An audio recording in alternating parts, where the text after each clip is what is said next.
Assalamualaikum warahmatullahi wabarakatuh. Nah, kalau ingin tahu gambaran hidupnya Diogenes itu, dia hidupnya ndak di rumah, biasanya tidur di kuil atau dia punya gentong bekasnya anggur, namanya Pitos. Dia hidupnya di situ. Dan ya karena hidup gelandang di kota, dia dekat sama anjing-anjing. Makanya dia dipanggil si anjing. Tidak apa-apa ya, di masjid gambarnya tidak pakai baju. Ya untung cowok. Sudah lama kita tidak ketemu filosof perempuan, nanti kita angkat lagi. Jadi cuma tidak pakai gambar. Nah, siapa Diogenes ini? Makannya dia minta-minta. Atau kalau nggak ada yang ngasih ya sudah. Cuma setiap kali dikasih orang lain, dia tanya, apa cuma saya yang dikasih makan hari ini? Kalau bisa jangan cuma saya, atau jangan saya yang terakhir. Itu katanya Diogenes. Dan rumus hidupnya itu, we have complicated every simple gift of God. Penyakit kita apa katanya Diogenes? Kita itu membuat rumit, membuat ruwet anugerah Tuhan dalam hidup kita yang sebenarnya simple. Makan itu simple, ada makanan kamu lapar terus makan. Tapi begitu ketemu manusia, ada teknologi makan, ada teori makan, ada produksi makan, ada jadi ruwet luar biasa. Ada saling memakan, ada menghisap, ada macam-macam. Ya kan? Ada teknologi gelas, ada tutup, ada kaca dipakai untuk piring, terus piringnya pecah sehingga kena kaki berdarah, karena berdarah butuh obat merah perlu butuh. Hidup ini jadi ruwet, padahal urusannya ya cuma makan. Saya agak susah kalau makan diundang orang-orang besar. Aturannya kan agak jelimet itu, duduknya ditata. Tak pikir itu sapu tangan untuk usap, kalau habis itu ternyata ditaruh di bangku. Ada yang ditaruh di sini. Saya berapa kali diajak makan orang-orang penting, sumpek dewe aku. Ya. Menunya nggak bisa ngambil sebanyak mungkin. Kita biasanya makan kan nasi itu, makannya sidik terus dia. Nggak enak, mau makan aja tinggal simpel aja, jadi serumit itu. Itu makan, belum lagi tidur. Tidur aja oleh manusia kan sekarang ada baju tidur khusus. Padahal kamu kemana-mana nggak pernah ganti baju. Ada baju khusus untuk tidur. Ada dipan. Itu pun tidak cukup selimut. Masih ada bed cover. Masih ada spray. Masih ada rumitnya teknologi tidur itu. Bantal aja ada bantal jenis A, B, C, D. Hidup jadi kompleks. Jadi rumit. We have complicated every simple gift of God. Coba kamu cermati ya, hal-hal simple dalam hidup yang jadi ruwet. Maka Diogenes tidak suka yang gitu-gitu. Ada cerita Diogenes itu barangnya cuma satu, yaitu cangkir untuk minum. Satu ketika dia lihat anak gelandangan minumnya pakai tangan. Loh, pakai tangan ternyata bisa gitu, ngapain aku punya cangkir? Terus cangkirnya dibuang.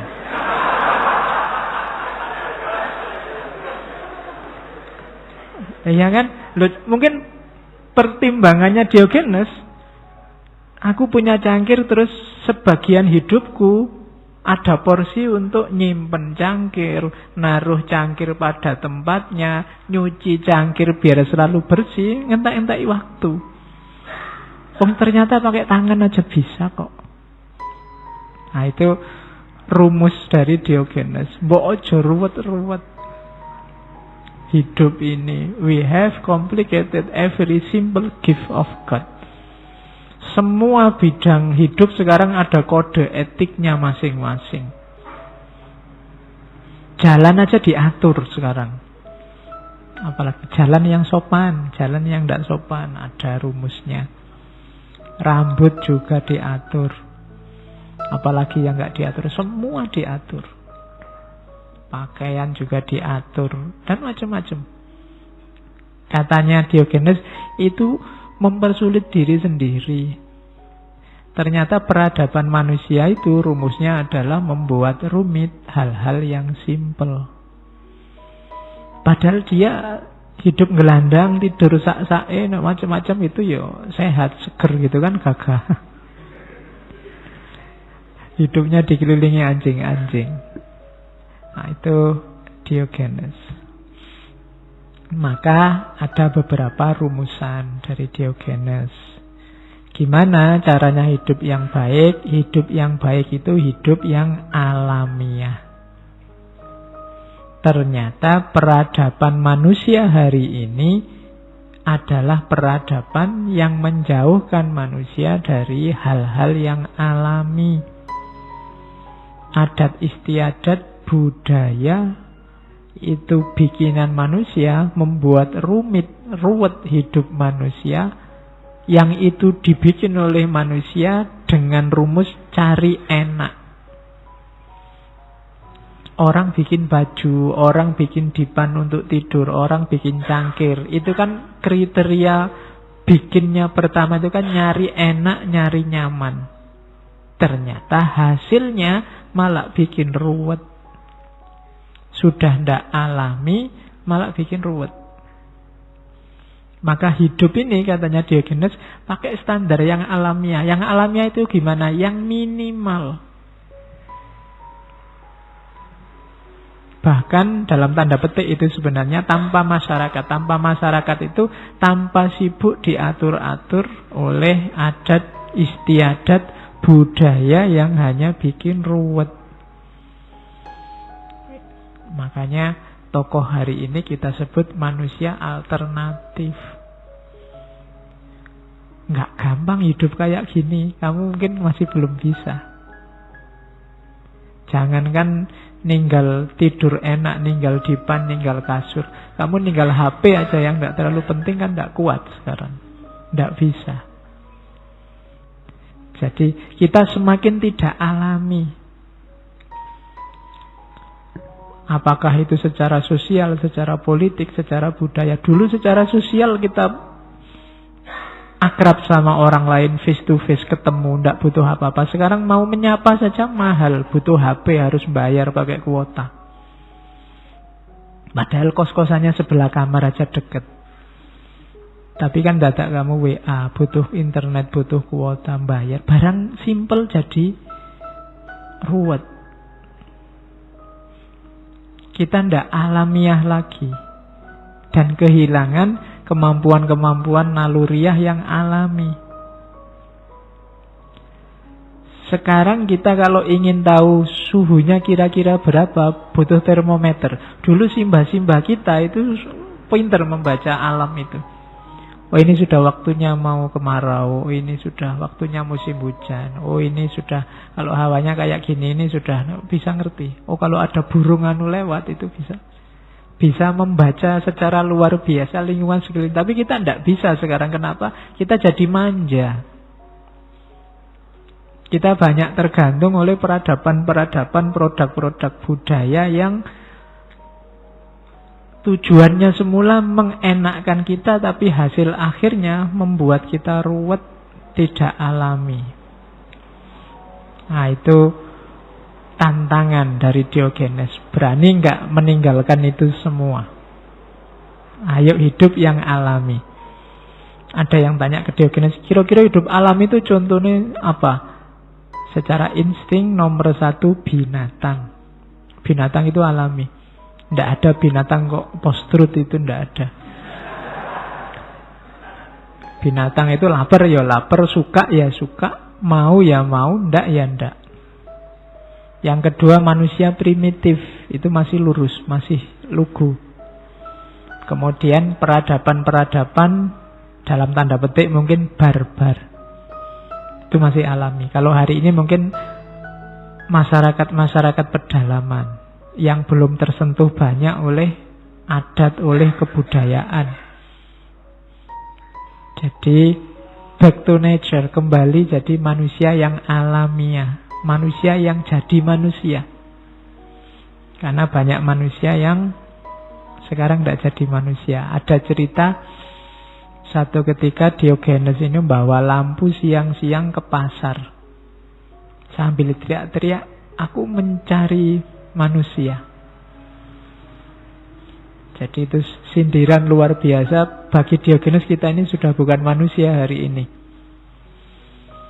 Mungkin mesin, mungkin apalagi robot, mungkin. Jadi kita tidak manusiawi lagi. Apa yang membuat kita tidak manusiawi? Ambisi sebenarnya.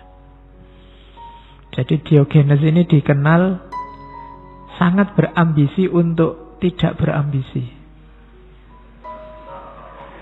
Ayo, susah ya belajar filsafat itu. Mari kita berambisi untuk tidak punya ambisi apa-apa.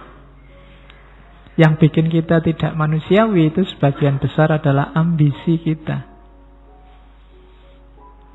Ingin jadi ini, ingin jadi itu, ingin dilihat sebagai ini, ingin dicitrakan sebagai itu, ingin mencapai ini, ingin mencapai itu. Akhirnya kadang-kadang yang jadi korban sisi manusiawi kita. Kalau kita kehilangan sisi manusiawi, ya kita tidak manusia lagi. Makanya Diogenes mencari-cari, mana ya yang manusia itu. I am looking for a human. Aku tidak lihat manusia di mana-mana. Ini mirip kayak dulu waktu kita ngaji Ki Ageng Suryo Mentara. Jadi pingin golek uang, daerah tidak ketemu uang. Jadi ketemunya yang semua ambisius. Kalau pakai istilahnya Ghazali yang bahimiyah sama sabuiyah. Jadi manusia yang wajahnya semua jadi binatang. Ada yang kayak harimau, ada yang kayak kambing, ada yang kayak sapi. Kita membinatang semua. Karena apa? Karena ambisi. Kita kehilangan sisi-sisi kemanusiaan. I am looking for a human. Aku nyari manusia sekarang. Yang hadir sebanyak ini di masjid mungkin saya tidak tahu berapa yang sudah jadi manusia. Yang alami, natural, tidak terkontaminasi apa-apa. Itu susahnya luar biasa. Karena begitu kamu sekolah, masuk SD misalnya, kamu diajari macam-macam yang kadang-kadang menjauhkanmu dari kualifikasi sebagai manusia yang alami. Maka itu Diogenes muter-muter di kota. I am looking for a human. Aku mencari manusia. Oke, untuk malam hari ini saya cukupkan sekian dulu. Mohon maaf kalau ada yang kurang berkenan, mungkin 1-2 kekurangan apa, mohon dimaklumi. Kalau ada kekhilafan, kealpaan yang teman-teman ngerti benernya seperti apa, ya silahkan disampaikan. Kurang lebihnya mohon maaf. Wallahul muwaffiq, wallahu a'lam bissawab. Wassalamualaikum warahmatullahi wabarakatuh.